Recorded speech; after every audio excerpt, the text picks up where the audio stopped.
You're listening to the X Zone Radio Show, live and around the world on the Talkstar Radio Network, X Zone Broadcast Network, UK High Definition Radio, Euro High Definition Radio, and Star Cable. Our toll-free telephone number worldwide is 1-800-610-7035. Our email address, xzone@xzoneradiotv.com. On MSN Messenger, xzoneradiotv@hotmail.com. And our website, www.xzoneradiotv.com.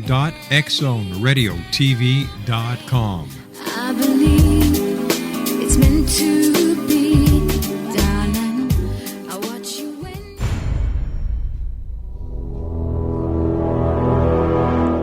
The X Zone radio and TV show is largely an opinion talk show. All opinions, comments, or statements of fact expressed by Rob McConnell's guests are strictly their own and are not to be construed as those of the X Zone radio and TV show or in any manner endorsed by Rob McConnell, Relmar McConnell Media Company, Talkstar Radio Network, its affiliated stations, or employees.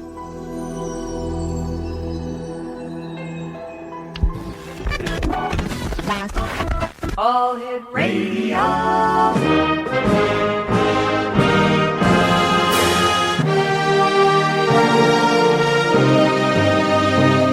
Welcome to the X Zone, a place where fact is fiction and fiction is reality. Now, here's your host, Rob McConnell.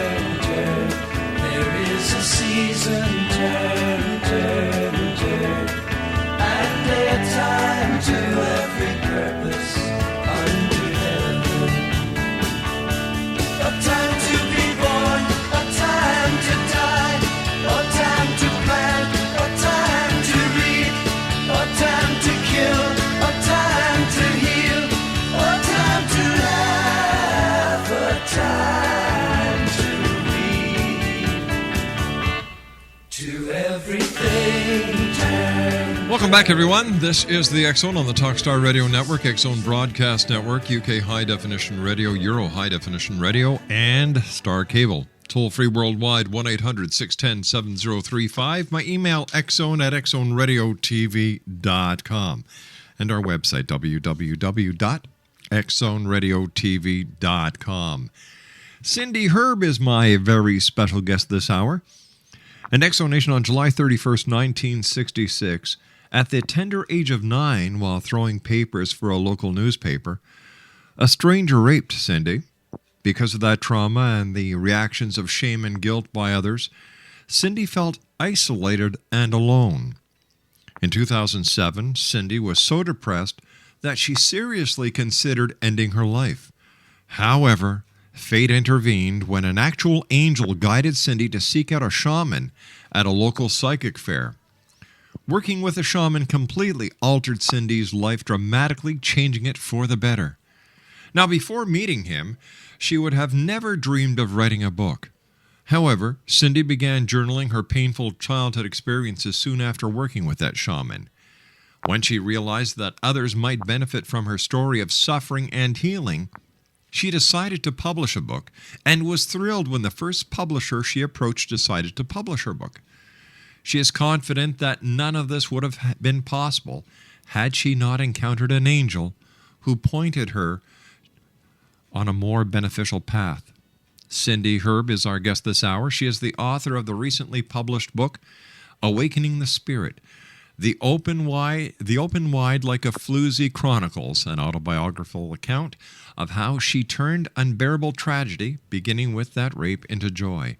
She now specializes in mind, body, spirit healing, helping others find greater happiness despite any adversity.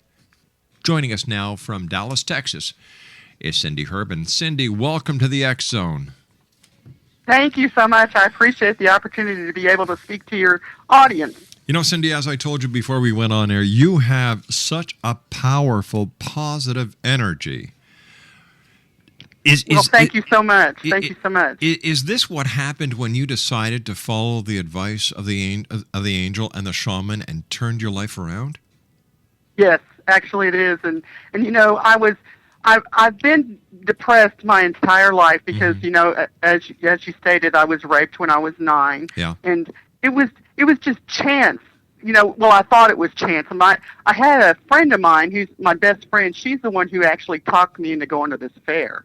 And I think that people are angels, but it was an actual angel that was at the fair that guided me to see him. And I mean, the minute that I saw him, actually when I met him, I didn't like him. but within days of meeting him, I kept hearing his voice. I kept hearing his name. And then I just got this instinct to call him, and I called him. And from the moment that I started seeing him, it was like magic. It was just, my life just changed around. All right, stay with us. We have to take a commercial break. Cindy, Exonation, it's going to be a very interesting hour. Our guest this hour is Cindy Herb. Her website is cherubchronicles.com. That's CHERB, chronicles.com. And Cindy and I will be back on the other side of this 2-minute commercial break as we continue from our studios in Hamilton, Ontario, Canada. Don't go away.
You know, I was just thinking, Cindy, as Glenn Miller was playing In the Mood, can you just imagine some guys trying to rap to that song? I don't think it would work. I don't think it'd work either, but I think somebody would try it. Maybe we're putting that vibe out there. Yeah. Listen, Cindy, before we went to the commercial break, you were telling us how you met an angel at a psychic fair. And what did this angel look like? How do you know it was an angel? Well, actually, I didn't know it was an angel until later because actually I've seen angels all my life, and some with the wings, the standard ones that you see, and sometimes they're just you know, I don't realize that they are an angel because they come in the form of a person. And that's what happened here. Was I was sitting waiting to see if I wanted to see another reader because I'd went with a friend of mine. We hadn't been to a psychic fair in 20 years. And I was actually at this like big tin-top table. And it was unusual because I was the only one sitting at that table, and the psychic fair was packed. And these tables were set up so people could rest in between readings. And I would happen to be sitting there, you know, thinking, okay, who should I go see? That's what it was going through my mind. Should I go see somebody else? And this woman, who was not, you know, she was just kind of average looking. She was medium build, had blonde hair that was kind of just a little longer than her shoulder. And she came up to me and just started talking to me and said, you know, who are you seeing? You know, who have you seen? And I told her, and she said, well, I think you ought to go see this guy. And she pointed him out across the room. And she just kept going on and on about how wonderful he was and that he had helped her tremendously and that she went to his weekly classes and that he was just a wonderful guy. So, I turned my head for just a moment just to see where my friend was in her reading. And when I turned back around, this woman disappeared. So I didn't really think anything of it. I thought, oh, she just got up and left and went and had another reading. Well, it wasn't until months and months and months later that I made the connection, because I was, number one, my best friend, I never told her that day about the woman. I went to see the shaman, and then I wasn't happy with him because he kept telling me that I had good character and that I had a lot of stuff that happened to me, but it wasn't my fault. And then the last thing that he said to me was it would be beneficial. And so I was upset that he had wanted me to see him privately, because I was just like, this guy, all he wants to do is get money off of me, because no other reader had said that to me that day. And so months later, she, my best friend, she noticed this dramatic change in me. She said I changed like 180 degrees. And she wanted to know what was going on. She says, I want to know what's going on because you have changed so dramatically. And so I confided in her that I went to see this shaman. Mm-hmm. And she went crazy when I told her that because I had told her not to see him. Oh. She said, what would possess you to see him? And I said, well, I went to see him first because of that lady. And she's like, what lady? And I said, well, the lady that was at the psychic fair, she sent me to him. And then she goes, you never mentioned her. And so it wasn't until months and months later after that I was out with some people actually from the class because I started going to these spiritual classes that he was holding. Right. And there were two friends of mine that I was with, and we were talking about how we met the shaman. So I was talking about this lady, and I said, what's really weird? I said, she said she goes every month to the psychic fair, and she goes to those classes. I said, but I've been there for 6 months, and I have never seen her at all. Where is she? And one of the girls that I was with, whose name happened to be Angel, she was very intuitive. She said, she was there. She was an angel. That's what she said. And I was just like, oh, my gosh. And you know how when you all of a sudden have a realization that it's like tingling going, my entire body was on fire. I realized that was what it was. And so I said, well, I've never seen her in class. And she goes, yeah, but she's there. She's there all the time. Well, since that time, I realized this woman really was an angel. This was 3 years ago, I have never seen that woman in physical form. Now, I've seen angels before, and I've seen angels in that class, but not in physical form. So I know that she guided me to this shaman. Tell me, Cindy, do all angels look alike, or do some angels look different? Are some angels tall, some angels short, or is they all look different? They're just like people. As a matter of fact, since I've been seeing the shaman, I've always seen angels, but I see more of them. And if you came to my home, you would walk in and you'd see I have statues of angels everywhere. And but angels are just like people. They, some of them are tall, some are short, some of them are red-haired, and some have no hair. And then what I notice a lot is the different types of wings, because, some of them have like little cupid wings, and some have these big fluffy wings, some have like gold specks in them, and so it's just I have seen like the angel within people. Even when I'm talking to them, sometimes I can see that angel that's within them, and it's just so beautiful. So all angels all look different. They're all completely different. They're not made from a cookie cutter. Can you remember the first time you saw an angel? And if you can you tell us about it? Yeah, well, the first time that the most spiritual thing that happened to me was when I was in college. I had started having visions, and I was out with my sister and her husband, and we were like double dating. We went out on like to celebrate the 4th of July. Mm-hmm. And we were out at a local lake here, and while we were there, I started seeing these angels out on the lake. And of course, the thing is I blocked it out at the time, but I freaked out my family because I was like in this trance, and they were telling me that, they had never seen me. They had never seen me like that, and I was actually. They didn't see anything, and I kept talking about seeing these angels out on the lake. The whole group of them. And since that time, since seeing the shaman, I've remembered that there were a bunch of angels there, and what they were telling me was that I have a mission in life, and I'm here for a reason, and I needed to just, stay on target. That's what they were telling me, that I was here to help humanity. So I thought that was kind of cool. But a huge angel, is actually Archangel Michael. I know that now. He had come up to like the window of the car when I was actually, you're going to laugh at this, I was actually like smooching with this guy in the back seat. And this guy showed up. It kind of freaked me out. And that's what happened, is that, I was like normal one minute, and the next minute I was like in this trance, and it took me hours and hours for them to get me out of the trance. The poor and guy. My sister, the poor guy you were smooching. The guy that you were smooching with probably thought he put you in the trance. He was that good. Well, that's actually it's funny because he was like an atheist, and apparently I converted him. it was pretty funny. But yeah, no, yeah, I guess he was pretty good. But yeah, it's funny when I mean, it's kind of funny how little things like that happen. But yeah, yeah, I've seen angels a lot, and I never really talked about seeing those angels, but now I'm real open about it, about what I see, and because I think that I think we all can have the ability to do what I do, and the angels will manifest themselves whenever you need it. That's the whole key. And so at the time when I saw that angel at the psychic fair, it was very important for her to put me on the path that was more beneficial for me, because I was headed out.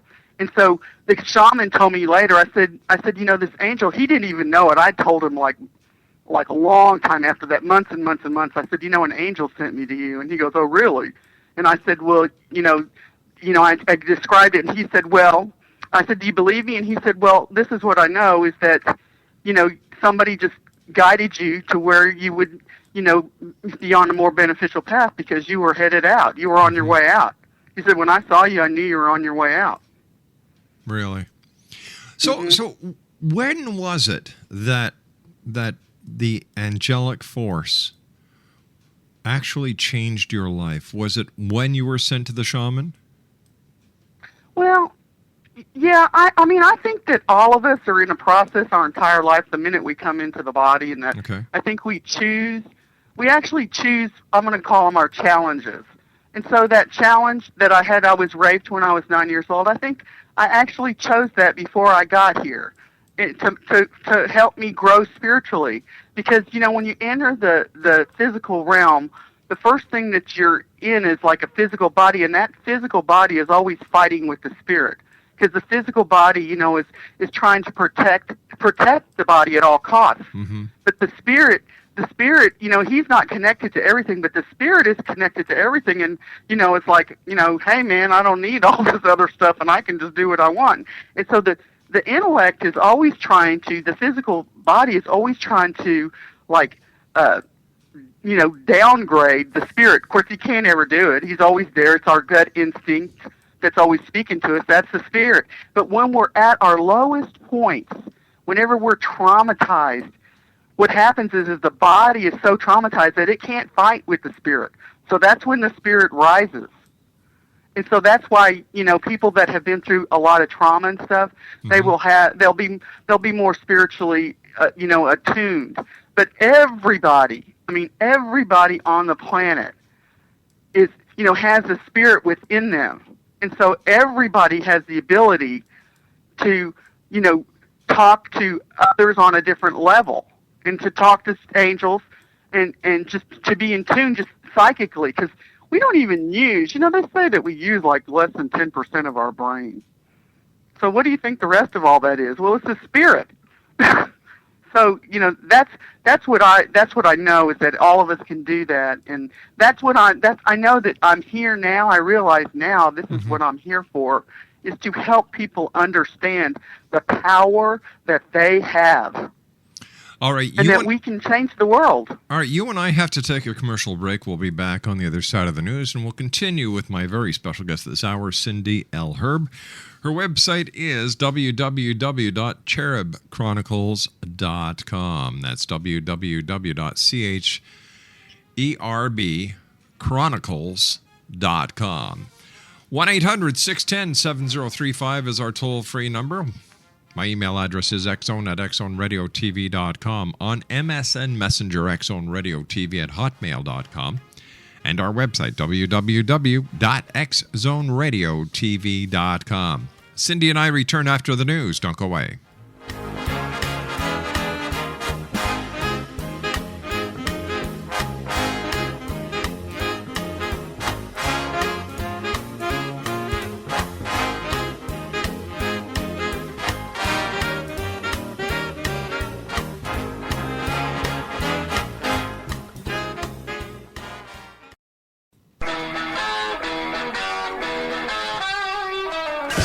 You're listening to the X Zone Radio Show, live and around the world on the Talkstar Radio Network, X Zone Broadcast Network, UK High Definition Radio, Euro High Definition Radio, and Star Cable. Our toll-free telephone number worldwide is 1-800-610-7035. Our email address, xzone@xzoneradiotv.com. On MSN Messenger, xzoneradiotv@hotmail.com, And our website, www.xzoneradiotv.com.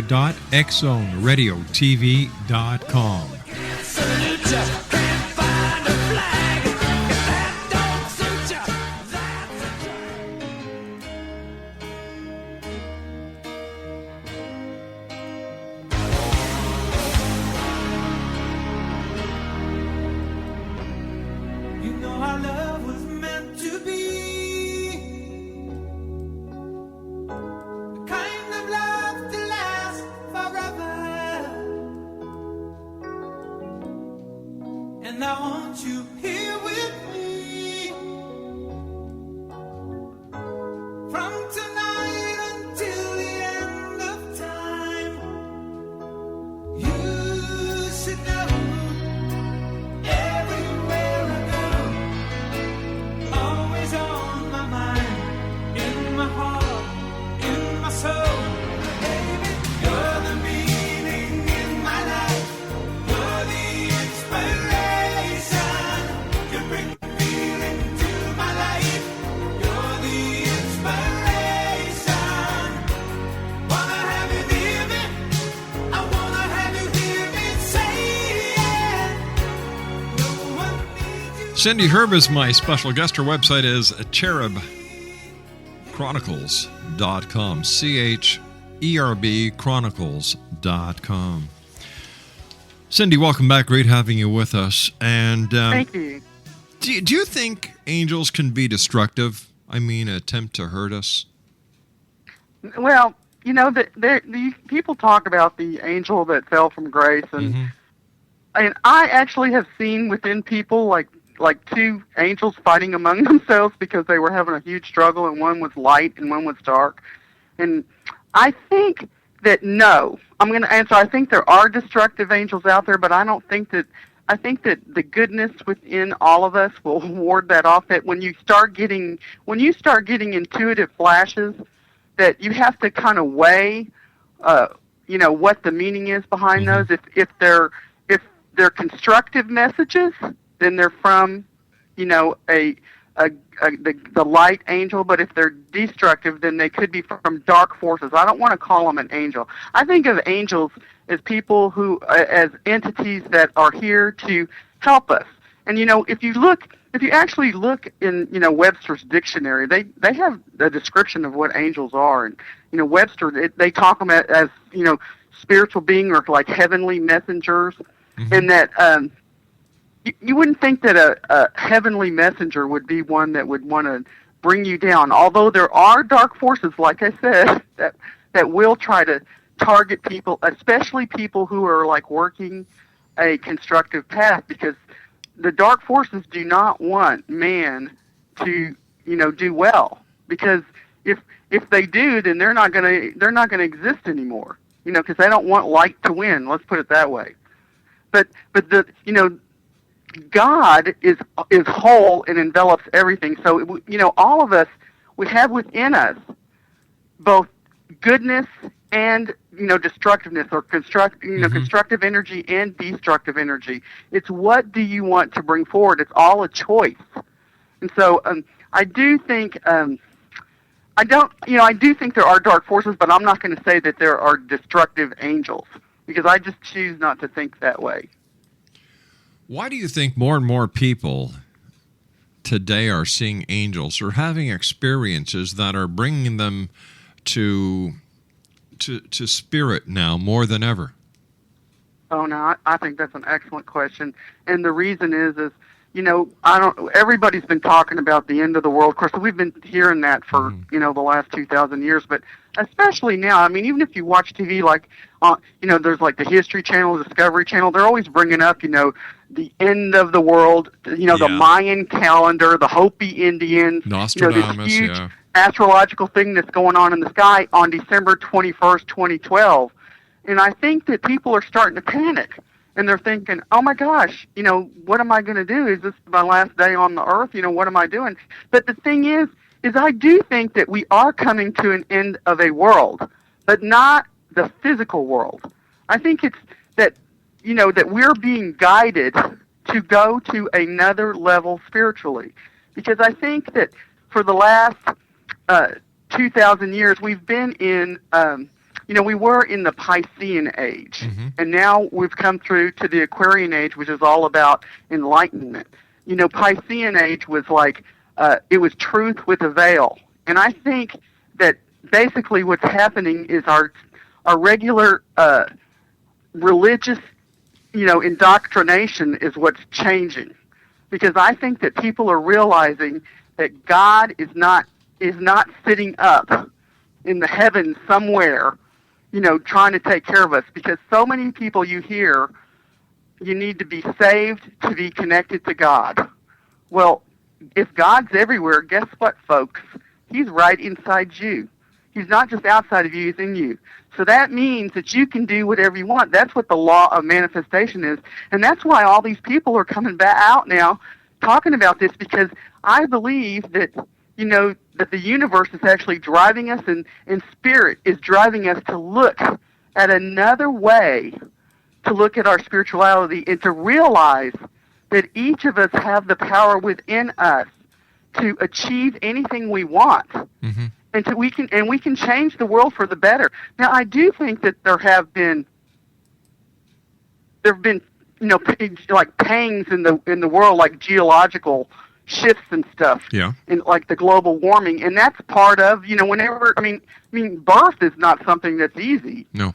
So it's not easy, but that's why I think that so many people are seeing angels right now. You talked about your shaman briefly before we went to the news. Tell us how your shaman has helped you.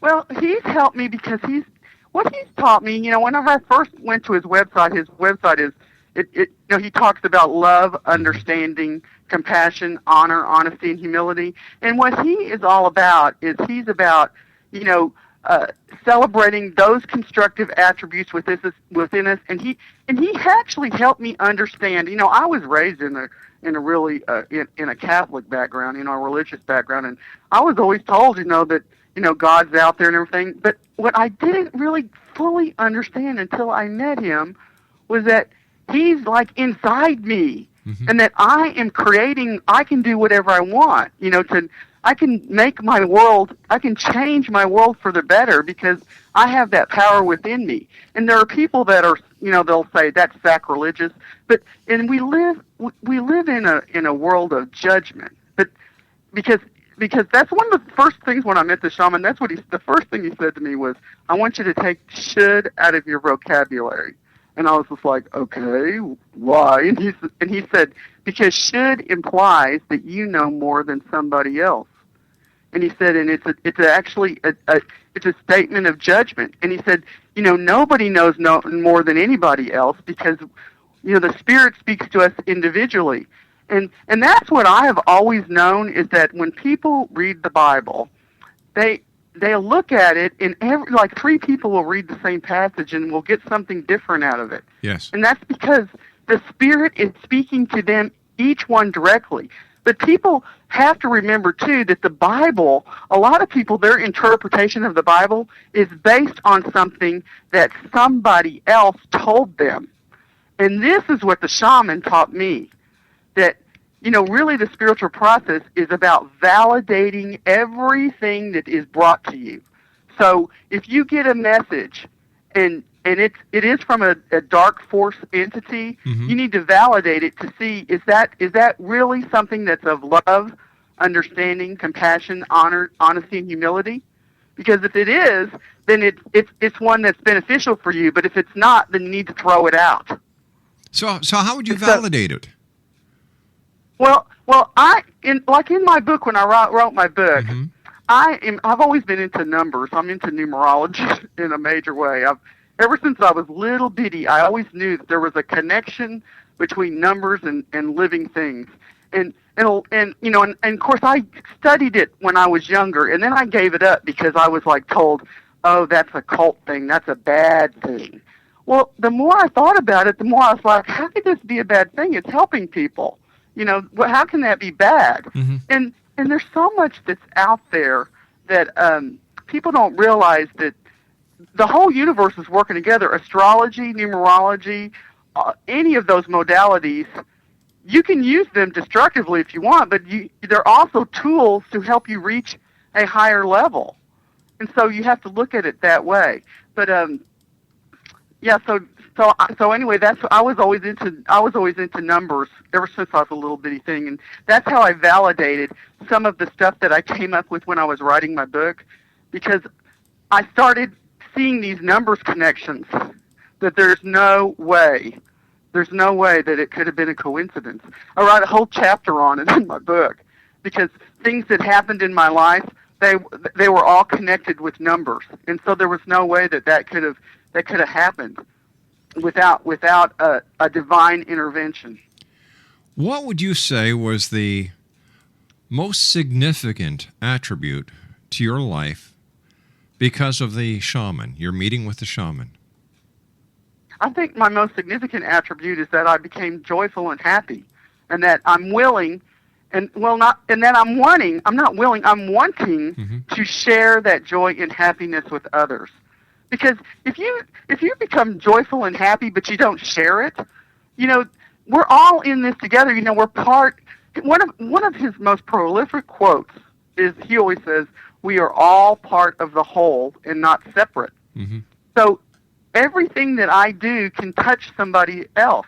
You can walk in a room and you can feel the energy of somebody, and so, if you go to like the store and you're in a bad mood, you'll put everybody else in a bad mood too. The same thing if you're in a good mood. So my thing is we have all these people that are miserable, and they're we have wars, we have all this stuff going on the planet. Well, why don't we just change one person at a time? Because your energy can actually affect somebody else's energy and make them lighter, make them happier, make them rise above. Make a change one person at a time. I love it. Make change one person at a time. When I was growing up, there were, I told you I grew up in a Catholic school, and there was always this song that the nuns sang, and it was one of the lines was, "It only takes a spark to get a fire going." Well, that's exactly what I'm about. It only takes one person to affect change, but if that one, it's like a domino effect. I guess it's the ultimate multi-level marketing or network marketing scheme, because you just can affect it all the way down the line. Mm-hmm. And so that's what I'm about, in helping people realize that they're happy. So the main thing that he helped me with is to realize that I could be happy, but to share it and not just stay in my own little hole. Tell me about your book. Well, my book, it actually came about just from meeting the shaman. I never in my life would have dreamed that I was going to write a book, although I'll refer back to the numerology. When I was younger, I remember somebody telling me, "You're going to be a writer, and you're a prolific writer." And I thought at the time, forget it, there's no way I'm going to write. And of course, then it came full circle, and it turned out I did write.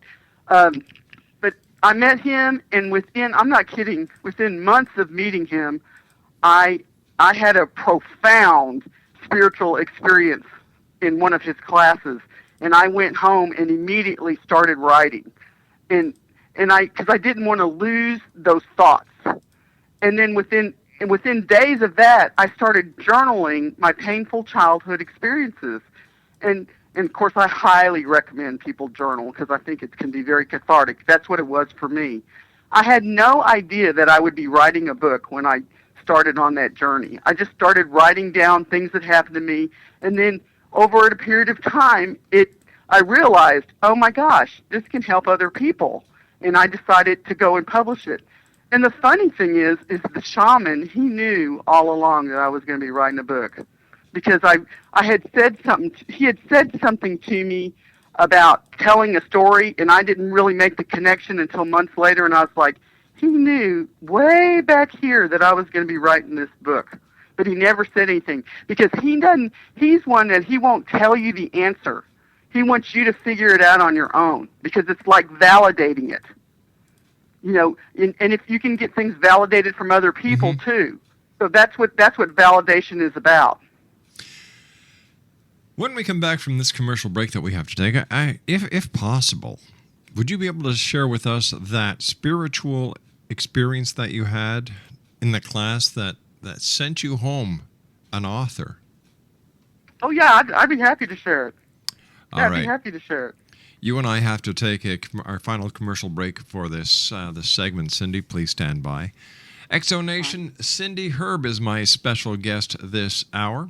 Her website is www.cherbchronicles.com. CHERB Chronicles.com. And Cindy and I will be back on the other side of this commercial break as the X Zone continues. We're right here from our studios in Hamilton, Ontario, Canada. My toll-free number worldwide is 1-800-610-7035. My email address is xzone@xzoneradiotv.com. On MSN Messenger, you can always chat with us here in our studios by using the MSN address xzoneradiotv@hotmail.com. and our website, www.xzoneradiotv.com. And don't forget, if you'd like to get your complimentary link to the X Chronicles newspaper, send me an email, xzone@xzoneradiotv.com, and we'll send you a link where you'll be able to go and either read it online, download it in PDF form, you can save it, you can now download it on one of 16 different mobile devices. It's that simple. I'll be back on the other side of this break with Cindy Herb as we continue here in the X Zone.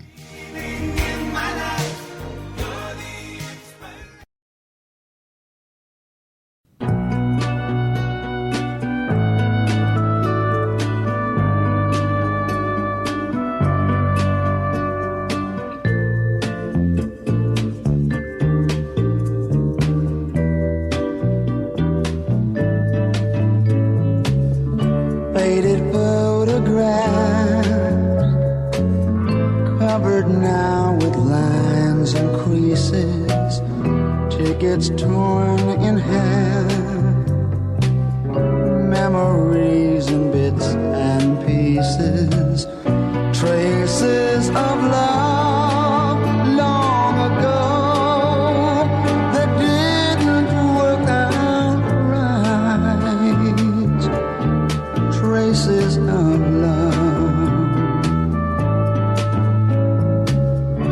ribbons from her hair, souvenirs. Welcome back, everyone. Cindy Herb is my special guest, and you know what? I've been saying her website wrong. It's cherbchronicles.com. CHERB Chronicles.com. And apparently everybody makes that mistake, Cherub Chronicles, and there is no U, that's right. But there is a you in you, and you know what? You've got... I love where you're coming from, Cindy, and all I can say is thanks so much for joining us and for sharing your story with us. But tell us, what was that spiritual experience you had at the shamans that made you run home and start writing your book? Well, I had a vision when I first went to see him privately, but this was the second class that I went to. It was only the second class, and it was actually it was on psychometry, and I don't know if your viewers know what that is, but it's actually like holding a rock or something or anything in your hand and getting the vibration and feeling, where it's been or what kind of energy it has. And so I didn't know anything about psychometry. I walk in, and he's like handing out everybody these rocks, and he's telling us to look at the rock and to, get our vibrations, get our feelings off of it. Well, I was a newbie, didn't know what was going on. I mean, I closed my eyes, and he had handed me. I was sitting there actually thinking about the rock that he had given the girl to the left of me, and her rock was this beautiful purple smooth thing, and I was like thinking, ooh, I like that. And he had given me this ugly, like quartz craggy thing, And anyway, so the next thing I know, he's standing there before me, and he's saying, "Okay, Cindy, tell me what you're picking up," And I'm like going, okay, because all I could see in my mind was I saw this a little Jewish man. He was a rabbi. He had the the long side beard and the hat. He was a rabbi, and so the shaman's name. His name is Charles Crooks, and Charles goes, "Okay, so tell me what else are you seeing? And I told him, I said, well, that's all I'm getting. That's all I'm getting. And then he said to me, he goes, you're thinking too much. Just let your mind wander. He said, and he goes, tell a story. So I did. As soon as he said that, it's like my whole being just calmed down. And all of a sudden, just right before me, this vision unfolds. And I start telling the story. And I see this rock on this path, and there was like a gravelly path in front of me, and this rock is right there glistening, glowing in the middle of the path. And then right to the right of that path, I see a brook. All of a sudden, I'm like seeing this brook just going off into the distance. Mm-hmm. And then in the distance, as I'm telling the story, I seem to be getting more and more emotional. And at the time when I started going to see the shaman, I was very locked down. I would never show my emotions or anything because of what had happened to me. So I was kind of freaking out, like, oh my God, I can't believe I'm starting to show. I didn't know where it was coming from, all these emotions. And all of a sudden, I could see out in the distance, like this horizon, this like arching horizon of golden light. And it was just beautiful, just extremely beautiful. And then all of a sudden, I'm telling the story, and I saw that there was the Jewish guy standing there in the light. Holy and so I said, oh my gosh, the Jewish guy's there. As I'm telling the story, oh my gosh, more and more emotions start coming up. Cindy, All of a I sudden, hate to do this, but we've just run out of time. I've got to say so long for now. We'll have you back on in the future. Until then, take care of yourself, Cindy. Thank you so much. So long. I appreciate the opportunity. I really do. You take care. SeeHerbChronicles.com. We'll be back after the news break at 6.5 minutes past.